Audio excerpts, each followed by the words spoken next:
भारतीय सेना के स्ट्राइक से एक ओर जहां पाकिस्तान के 9 आतंकी अड्डे पूरी तरह से तबाह हो चुके हैं, दूसरी ओर पाकिस्तान की गीदड़ भभकी सामने आ गई है। भारतीय सेना अलर्ट मोड पे आ चुकी है। एक ओर जहां पीएम मोदी, गृह मंत्री अमित शाह और रक्षा मंत्री राजनाथ सिंह के साथ बड़ी बैठक करके राष्ट्रपति से मिलने पहुंच गए हैं, दूसरी ओर सेना की छुट्टी निरस्त कर दी गई है। सीमा के आसपास के इलाके हाई अलर्ट मोड पे आ गया है। माना जा रहा है कि अगर पाकिस्तान की ओर से कोई नापाक हरकत की जाती है तो जंग का सायरन बजाना तय है। क्यों जंग का सायरन बजते ही की बातें जो है वो सामने आ रही हैं इस तरीके से, और पाकिस्तान ने अपनी गीदड़ भभकी में क्या कुछ कहा है और ब्लैक आउट को लेकर देश को कैसे अलर्ट मोड पे वो आ चुका है, ये सब कुछ हम आपको अपनी इस रिपोर्ट में बताएंगे। साथ ही इस पर भी चर्चा करेंगे और वीडियो भी मैं आपको दिखाऊंगी जो काम करके ब्लैकआउट के दौरान जो करना है। नमस्कार, आप देखना शुरू कर चुके हैं 4 PM और मैं हूं आपके साथ सिमरन। अपने देश की सेना ने किस तरह से आतंकी अड्डों को चुन के उनको चिन्हित करके बिल्कुल सटीक और सही कार्रवाई करते हुए 90 आतंकवादियों को मार गिराया है, इससे पाकिस्तान में हड़कंप मचा हुआ है। पाकिस्तान की सरकार बदले की कार्रवाई की बात करने की वो दिखाई दे रही है। पाकिस्तान की सेना की ओर से जो बयान आया है उसमें बदला लेने की बात कही जा रही है। आपको बता दें कि पाकिस्तान ने भी स्वीकार किया है कि इस हमले में लोग मारे गए हैं, लेकिन उसने प्रोपेगेंडा फैलाते हुए उन्हें आम नागरिक बताया है। इस बीच पाकिस्तानी सेना के प्रवक्ता का बयान भी आया है। पाकिस्तानी सेना के प्रवक्ता ने गीदड़ भभकी देते हुए कहा कि हम सही समय पे भारत को जवाब देंगे। उन्होंने कहा कि हम भारत को जवाब देंगे, लेकिन वक्त, जगह और तरीका हमारा होगा। दूसरी ओर पाकिस्तान के रक्षा मंत्री आसिफ ख्वाजा का बयान भी आया है।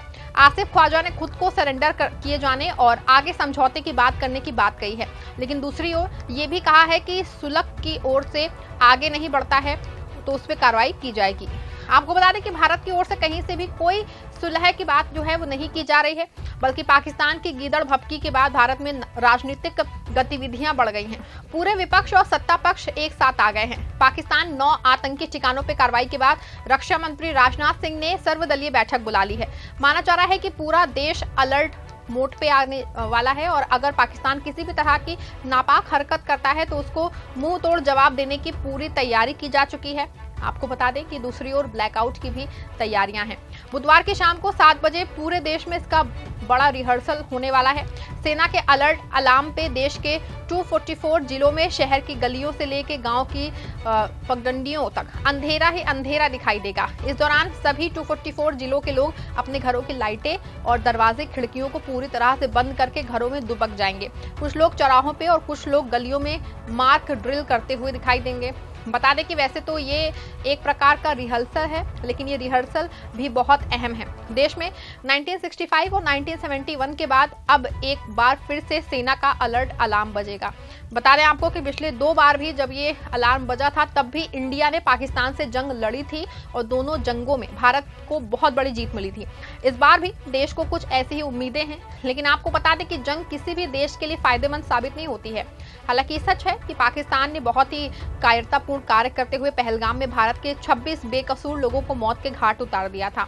हालांकि भारत ने 9 आतंकी अड्डों को ध्वस्त करके इसका बदला ले लिया है, लेकिन जिस तरह से पाकिस्तान की गीदड़ भभकी आई है उसको लेके ना सिर्फ सरकार अलर्ट है, बल्कि किसी भी तरह की अनहोनी से निपटने के लिए सेना ने मॉक ड्रिल और ब्लैकआउट के लिए एडवाइजरी जारी कर दी है। आपको बता दें कि मॉक ड्रिल एडवाइजरी के जो वीडियो सामने आए हैं उसको देख के साफ तौर पर कहा जा सकता है कि सरकार और सेना के जवान पूरी तरह से तैयार हैं। लेकिन ये सवाल भी खड़ा हो रहा है कि क्या सच में 2 परमाणु संपन्न देश भारत और पाकिस्तान जंग के बीच उनकी जंग होगी। आपको बता दें कि एक ओर जहां भारत ने अपने युद्ध को हिंद महासागर में तैनात कर दिया है, दूसरी ओर राफेल, सुखोई जैसे हम फाइटर जेट की भी पाकिस्तान में हमला कर वापस लौट चुके हैं। बता दें कि अगर सच में दोनों देशों के बीच जंग होती है तो ये दुनिया की पहली जंग होगी जो 2 परमाणु संपन्न देशों के बीच लड़ी जाएगी। जैसा कि आप सभी जानते हैं कि साल 1945 के दूसरे विश्व युद्ध में पहली बार परमाणु की लड़ाई अमेरिका की ओर से लड़ी गई थी। इसमें जापान के 2 शहर नागासाकी और हिरोशिमा पूरी तरह से तबाह और बर्बाद हो गए थे। लेकिन ये वो दौर था जब सिर्फ अमेरिका के पास परमाणु बम हुआ करता था। अब दुनिया में अधिकांश विकसित देशों के पास परमाणु बम है और ये परमाणु बम नागासाकी और हिरोशिमा पे गिराए गए परमाणु बम से कहीं लाख गुना ज्यादा शक्तिशाली है। बता दें आपको कि नागासाकी और हिरोशिमा के परमाणु युद्ध में लाखों लोग मारे गए थे और यहाँ पे कई दशकों तक दे और अपंग लोग पैदा होते रहे। हालांकि इसके बाद से दुनिया में कई शीत युद्ध हुए, लेकिन कभी भी दो परमाणु संपन्न देश ने आमने सामने से लड़ाई नहीं की। बता दें कि खाड़ी में कई सालों तक अमेरिका की दादागिरी चलती रही। अफगानिस्तान से लेकर इराक, ईरान, कुवैत, सीरिया सहित तमाम मुल्कों में अमेरिका की सैन्य कार्यवाही हुई। दक्षिण कोरिया और उत्तर कोरिया में भी तानातनी का माहौल जो है वो रहा। अभी पिछले दिनों रूस यूक्रेन युद्ध में भी रूस में यूक्रेन के घर में घुस के उसका काफी जान और माल का नुकसान पहुंचा है। लेकिन ये सभी युद्ध दो परमाणु संपन्न देशों के बीच नहीं लड़े गए। बता दें कि एक और जहां अमेरिका परमाणु संपन्न देश होने के चलते खाड़ी देशों और अन्य छोटे देश पे अपना रूप जमता रहा है, तो दूसरी ओर रूस चीन भी अपनी दादागिरी याद करा के छोटे देशों पे आजमाता रहा है। लेकिन अब भारत और पाकिस्तान के बीच जिस तरह हालात बन रहे हैं, ऐसे में लग रहा है कि दुनिया में पहली बार दो परमाणु संपन्न देश एक दूसरे से जंग कर सकते हैं। बता दें कि पूरे देश में मार्केट ड्रिल और अलार्म को लेकर के एक एडवाइजरी जारी की गई है। आपको बता दें कि गांव-गांव, शहर-शहर, स्कूल, कॉलेज, ऑफिस और सार्वजनिक स्थलों पे लोगों को बचाव के लिए टिप्स दिए जा रहे हैं। आग बुझाने, बंकर बनाने जैसी बातों के गुर आम आदमी को सिखाए जा रहे हैं, जो गुण हैं। आपको ये भी बताया जा रहा है कि अलर्ट अलार्म का सायरन बजने पे आप लोगों को क्या क्या करना है। इसके लिए एक वीडियो भी सरकार और सेना की ओर से जारी किया गया है। इस वीडियो में बताया गया है कि जैसे ही अलार्म का सायरन बजे, तुरंत ही अपने घरों के लाइट, पॉचन, खिड़कियों को जो है सबको बंद कर देना है। बच्चों और परिवारों को एक जगह इकट्ठा करना है। घर में कैश और टॉर्च रखना जरूरी है। जरूरत पड़ने पे इसको लेकर बाहर निकलना होगा। अगर सरकार का निर्देश जारी होगा तो आबादी को छोड़ के गैर आबादी वाले स्थानों पे जाना भी पड़ सकता है। इसी के लिए सभी को अलर्ट रहने की आवश्यकता है। इसके अलावा वीडियो में तो बहुत सी बातें करूं तो इसमें मोहल्ले में गश्त कर दे जैसे बातों को समझाया गया है। एक बार आप भी वीडियो देख लीजिए पूरा।